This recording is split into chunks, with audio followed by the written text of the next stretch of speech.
Hello दोस्तों, KG classes में आपका स्वागत है। आज हम आपको summary of the Spectator Club by Richard Steele's के बारे में बताएंगे। क्लब का सबसे महत्वपूर्ण सदस्य सर रोजर डी कवरली है। वे एक छोटे लॉर्ड हैं जो कि वॉर्चेस्टरशायर के प्राचीन परिवार के सदस्य हैं। उनके महापितामह ने एक ग्रामीण नृत्य का आविष्कार किया था जो उनके नाम से विख्यात है। जो लोग उस शायर को जानते हैं वे सर रोजर के गुणों से भी परिचित हैं। वे अपने व्यवहार में सनकी हैं, परंतु उनका सनकीपन उनकी सद्भावना के कारण है। वे यह सनकीपन संसार के आचार विरुद्ध उन विषयों में है जिन्हें वे गलत समझते हैं। इस स्वभाव के कारण उनका कोई शत्रु नहीं बनता है। यद्यपि वे जीवन की निर्धारित विधियों एवं रूपों को नहीं अपनाते हैं, फिर भी वे अपने व्यक्ति सभी परिचितों को प्रसन्न करने उनकी भलाई करने में सफल रहते हैं। लंदन में वो सोहो चौक में रहते हैं। वे अविवाहित हैं क्योंकि एक सुंदर विधवा ने उनके प्रेम प्रस्ताव को अस्वीकार कर दिया था। प्रेम में निराश होने से पूर्व वे एक अच्छे सज्जन थे और लॉर्ड रोचेस्टर और सर जॉर्ज इथरीस जैसे कुलीनों के साथ भोजन करते थे। जब वे लंदन आए थे तो उन्होंने दादा यानी लड़ाकू डॉसन को लातें मारी थी क्योंकि उसने उन्हें कल का छोकरा कहा था। प्रेम में निराश होने के पश्चात 1.5 वर्ष तक वे दुखी और निराश रहे। अतः वह इस मनस्थिति को पाकर गए क्योंकि वे प्रसन्न स्वभाव के व्यक्ति हैं, परंतु वे अपने जीवन में लापरवाह हो गए हैं और उसके पश्चात उन्होंने कभी भी अच्छी तरह से वस्त्र धारण नहीं किए हैं। वे आज भी उसी पहनावे को पहनते हैं जो उनके प्रेम में निराश होने के समय प्रचलित था। वे यह बताते हैं कि जो पहनावा वे पहनते हैं वह 12 बार प्रचलन में आया है और 12 बार प्रचलन से बाहर हो गया। अब उनकी आयु 56 वर्ष की है। वे अत्यंत प्रसन्नचित्त हैं और लंदन और अपने गांव दोनों स्थानों पर मेहमानों के लिए भोजन आदि का श्रेष्ठ प्रबंध रखते हैं। क्योंकि वह प्रसन्नचित्त व्यक्ति हैं, इसलिए लोग उनका आदर करने के स्थान पर उनसे प्रेम अधिक करते हैं। उनके किसान धनी होते जाते हैं और उनके सेवक उनसे संतुष्ट रहते हैं। युवतियाँ यह कहती हैं कि वे उनसे प्रेम करती हैं। युवक उनके संपर्क में प्रसन्न रहते हैं। जब वे अपने ग्रामीण आवास पर आते हैं तो वे अपने सेवकों को उनके नाम लेकर पुकारते हैं और उनके मामलों की पूछताछ करते हैं। वह कोरम अदालत के एक न्यायाधीश हैं और उन्होंने गेम एक्ट के एक भाग की व्याख्याकार अपनी योग्यता साबित कर दी थी। दूसरा सदस्य भी अविवाहित है। वह इनर टेम्पल का सदस्य अर्थात वकील है। वह ईमानदार, योग्य एवं समझदार व्यक्ति है। वह वकीलों की बस्ती में अपने पिता को प्रसन्न करने के लिए रहता है, न कि वकालत के कार्य के लिए। उसके पिता ने उसे लंदन वकील बनने के लिए भेजा था, लेकिन उसकी रंगशाला में अधिक हो गई, अतः उसे केक और लिटलटन के स्थान पर अरस्तु और लॉन्जाइनस का अधिक ज्ञान है। जब उसके पिता कोई मुकदमा उसके लिए भेजते हैं तो वह उसे अन्य वकील से करवा देता है। वह विद्वान व्यक्ति है और उसे डेमोस्थेनीस और टुली की मुकदमों की रिपोर्टों से अधिक ज्ञान है। उसके मित्र जानते हैं कि वह अत्यंत बुद्धिमान है।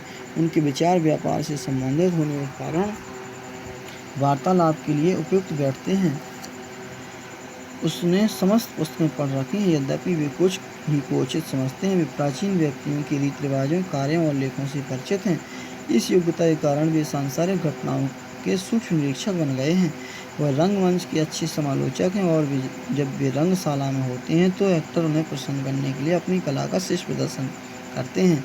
क्लब के तीसरे सदस्य सर एंड्रयू फ्रीफोर्ट हैं और लंदन के प्रसिद्ध व्यापारी हैं। वे मेहनती, बुद्धिमान और अनुभवी हैं। व्यापार के संबंध में उनके विचार महान और उदार हैं। वह समुद्रों को अंग्रेजी साम्राज्य का अंग मानते हैं। उन्हें संसार के समस्त देशों के व्यापार की अच्छी जानकारी है। वे यह चाहते हैं कि अन्य देश सैनिक कार्रवाई के स्थान पर व्यापार से जीत जाएं। राष्ट्र सैनिक आक्रमण के बजाय आलस्य से नष्ट हुए हैं। उनके पास बहुत से कंजूसी के सिद्धांत हैं और उनमें से यह एक है, यदि एक पाई बचा ली तो समझो कि एक पाई कमा ली। स्टील के अनुसार एक सामान्य व्यापारी एक सामान्य बुद्धिमान से अधिक अच्छा साथी साबित होता है। वे स्पष्ट और साधारण शब्द जो आसानी से समझ में आ जाएं में वार्तालाप करते हैं। वे सामान्य विधियों से धनी हो गए हैं और मानते हैं कि इंग्लैंड भी इन्हीं विधियों से धनी हो सकता है। वे संसार के सभी भागों से व्यापार करते हैं। क्लब के चौथे सदस्य कप्तान सेंट्री हैं। वे साहसी, अच्छी समझ वाले, नम्र स्वभाव के व्यक्ति हैं। वे महान योग्यता रखते हैं, परंतु अपनी योग्यताएं अपने से अधिक श्रेष्ठ व्यक्तियों को नहीं दिखा पाते हैं। उनका विश्वास था कि सेना में वही व्यक्ति सफल हो सकता है जिनमें सैनिक के साथ साथ दरबारी के भी गुण हों। वे अनेक युद्धों और घेराबंदियों में अत्यंत वीरता से लड़े हैं, क्योंकि उनके पास अपनी छोटी जागीर थी और वे सर रोजर के उत्तराधिकारी भी थे। अतः उन्होंने सेना से त्यागपत्र दे दिया था। उन्हें इस बात पर आश्चर्य था कि ऐसे पेशे में जिसमें योग्यता को महत्व दिया जाता है, वहाँ धृष्टता को विनय के ऊपर वरीयता दी जाती है। एक ईमानदार सैनिक अपने सेनापति की कृपा प्राप्त नहीं कर सकता। वे बड़े सेनापतियों को किसी पर कृपा न दिखा सकने के लिए क्षमा करते हैं, क्योंकि वे जानते हैं कि किसी महान व्यक्ति को मामूली व्यक्ति तक पहुंचने में अनेक व्यक्तियों को छोड़ना पड़ता है। वे यह कहते हैं कि अपने अधिकार पर जोर न देना असैनिक कायरता है, जबकि आक्रमण करने में देरी करना सैनिक कायरता है। वे अपने तथा अन्य व्यक्तियों के विषय में स्पष्ट बोलते हैं। उनके सैनिक जीवन ने उनका परिचय अनेक जोखिम भरी घटनाओं से कराया है और वे उसका वर्णन बहुत ही अच्छी तरह से करते हैं। वे न तो बहुत घमंडी हैं और न ही गुलामों की तरह गुलाम हैं। क्लब का 5वां सदस्य एक सुवेशधारी बिल हनीकूम्स है। यद्यपि अपनी आयु के अनुसार वे जीवन की ढलान पर होंगे, परंतु उन्हें सदा अपने शरीर व स्वास्थ्य का ध्यान रखा है। अतः उनके चेहरे और विचारों में वृद्धावस्था कोई चिन्ह नहीं दिखाई देता है। उनका व्यक्तित्व एवं ऊंचाई अच्छी है। वे स्त्रियों को प्रसन्न करने वाले वार्तालाप में अत्यंत चतुर हैं। उन्होंने जीवन भर अच्छे वस्त्र धारण किए और वे अन्य लोगों के वस्त्र को भी याद रखते हैं। वे आसानी से किसी फैशन, विशेषकर स्त्रियों से संबंधित फैशन की उत्पत्ति के विषय में बतला सकते हैं। संक्षेप में उनका सारा वार्तालाप स्त्रियों के संबंध में होता है। वे अपने युग के मंत्रियों के तथा कौन सी स्त्री ने कब ड्यूक ऑफ मनमाउथ जैसे लाटू के साथ कब नृत्य किया था का वर्णन करते हैं। उनके पास ऐसी अनेक कहानियाँ हैं जो उनके वार्तालाप को रुचिकर बना देती हैं। वे एक कुलीन परिवार में पले अच्छे सज्जन हैं। सारांश यह है कि वे उन संपूर्ण विषयों में जिनमें स्त्रियों से संबंध नहीं है में एक योग्य ईमानदार व्यक्ति हैं। क्लब के 5वें सदस्य एक पादरी हैं। वे एक सामान्य ज्ञान रखने वाले दार्शनिक व्यक्ति हैं। वे सुशील स्वभाव के उच्च परिवार में पले हुए व्यक्ति हैं। क्योंकि वे कमजोर स्वास्थ्य के हैं, अतः वे पादरियों के समस्त कर्तव्यों का निर्वाह नहीं कर सकते। अतः वे पादरियों में उसी प्रकार से हैं जैसे वकीलों में अपने घर पर सलाह देने वाला वकील होता है। उनके जीवन और विचारों में ईमानदारी के कारण उनके अनेक अनुयायी हैं। वे जिस विषय पर बोलते हैं उसका प्रारंभ कभी नहीं करते हैं। वे धार्मिक विषयों पर बोलने की तीव्र इच्छा रखते हैं। उस दशा में वे आधिकारिक रूप से वार्ता करते हैं। उपरोक्त ही लेखक के क्लब में सभी साथी हैं। Word meaning para first, the Spectator club, name of A club created by steel and Edison in their second newspaper known as the Spectator. Worcestershire means name of a place. Ancient descent means born in an old family. Baronet means a lord of lesser degree than the baron. D means of belonging to. Acquainted means परिचित होना. Parts means qualities. Similar means eccentric की. Singularities means eccentric behavior. Proceed from means come out of, उत्पन्न होना. Contradictions means in opposition to. Humor means nature. Soreness means कड़वाहट से भरा. Obstinity unconfined means not limited by, सीमित ना होना. Modes means manner. Town means London. Soho Square means London का एक मोहल्ला. Crossed in love, disappointed in love, प्रेम में निराशा. Perverse, full of ill nature. Lord Rochester means John Wilmot, Earl of Rochester, one of the friends of Charles II, and distinguished himself in the Dutch wars. He was noted for his wit. Sir George Ethridge means a great dramatist of the Restoration Age and creator of the Comedy of Manners. Both Rochester and Ethridge were fine gentlemen of the Restoration Court. Dawson means a bully, a person who is ready to fight and frighten other people. Hindi में दादा कहते हैं. Third used means treated badly. Jovial means happy. Never dressed afterwards means he did not dress according to the latest fashion. Doubt means a dress. Repulse means rejected by the beautiful widow. Merry humors means in a happy mood. Keeps a good house means has good food for his guest. Mirthful caste means happy nature. Esteemed means respected. Second para. Tenant means here farmers. Profess means declares. Upstairs means ऊपर के लिए सीढ़ी चढ़ते हुए. Quorum means name of a court. Universal applause means praise from everybody. Game Act means एक कानून का नाम. Para third. Esteem means respect. Authority means अधिकार. Inner temple means a lawyer society. Probity means honesty. Humorsome means eccentric. Persuade means to follow. Inclination means liking, desire. Any of the house, any member of the club, of the stage, knowledge of the theatre. Aristotle, the greatest Greek philosopher who wrote the Poetics. Longinus means a Greek philosopher known for his treatise on the sublime. Littleton means a famous liar of 17th century. Cock means another famous liar of the same century. The works or report written by these famous liars formed part of the course of a law student. Marriage article means a legal agreement regarding the property of the person about to marry. Leases means the contracts letting a farm, house etc. for a number of years. Krayanama. Tenures means condition on which land is held by an occupier. Attorney means one appointed to act for another in business or legal matters. Here a liar. In the lump means all the cases.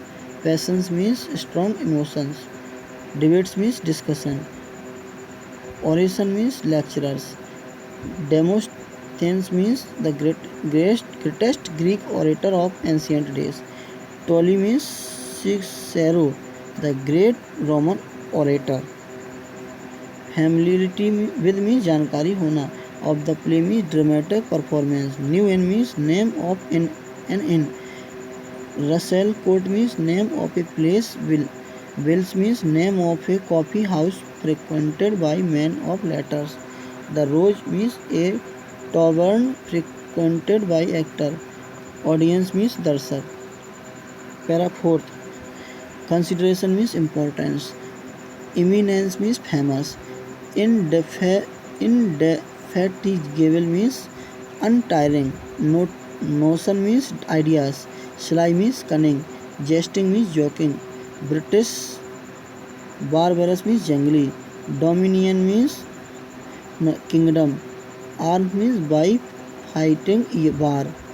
Cultivated means developed. Diligence means hard work. Acquisitions means things acquired. Valor means bravery. Sloth means laziness.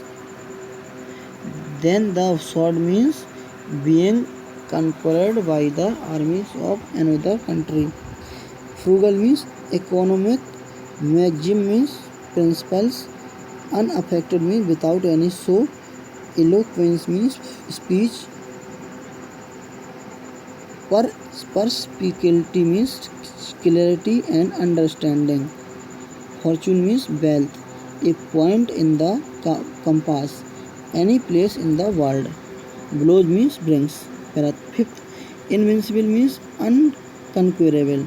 Modest means horrible humility. Awkward means ugly. Talent means ability. Such as would take notice of them means his superior who could take notice of one's ability. Gallantry means bravery. Engagements means battles. Siege means surrounding a fort or a town. किले या शहर की घेराबंदी. Estate means landed property. जागीर. Heir means उत्तराधिकारी. Quoted means left. A way of life means a career in the army. Something a courtier means this refers to the quality of flattery in the courtier. As well as a soldier means refers to the bravery of a soldier. Lament means feel sad. In a profession means refer to the profession of soldiers. Conspicuous means prominent. Impudence means the quality of being insolent. Dhidpan. Sore expression means bitter words. Frankly means साफ साफ कहना. Obstacle means difficulties that must press through crowds means to complete with large number of other people. Endeavor means try. And means aim. Disposing means deciding. Desire means qualities. As many to break through to come at me means if a general wants to help any subordinate he has to consider the claim of many other person. Make a figure means become important. Patron means the man who wants to help. Importunity means request. Pretenders means false claimants. Assurance means guarantee. Vindication means to support one's own case. Civil cowardice means cowardice of a civilian. असैनिक व्यक्ति की कायरता. Asserting means जोर देना. Candor means frankness. Furnished him means supplied him. Adventurous means risky deeds. जोखिम भरी घटनाएं. Agreeable means pleasing. Overweening means proud of. Obsequious means slavish in behavior. Para 6. Humorist means eccentric pupil, सनकी लोग. Unacquainted with means having no knowledge. Gallantry means behavior towards women. Gallant means a fashionable young man according to his years means age. Decline means advanced age जीवन के ढलान पर. His person means his body. Easy fortune means good income. Wrinkle means झुर्रियाँ. Traces means sign. Well trained means nicely built. Discourse. Conversation means entertain. मनोरंजन करना. Habits means dress. Mode means manners. Wenches means girls with whom the king had immortal relationship. Curling means घुंघराले बाल. Hoods means heads. Vanity means pride. Duke of Monmouth means son of Charles II. He rebelled against James II and was defeated and executed. Smithen means hurt. Park means refers to Hyde Park where fashionable young ladies used to meet their lovers. Glance means look. Celebrated means famous. Enliven means makes interesting. Seeded turn means of grave nature. Para 7th. Clergyman means priest padri. Philosophic means darshanik. Sanctity means purity. Breeding means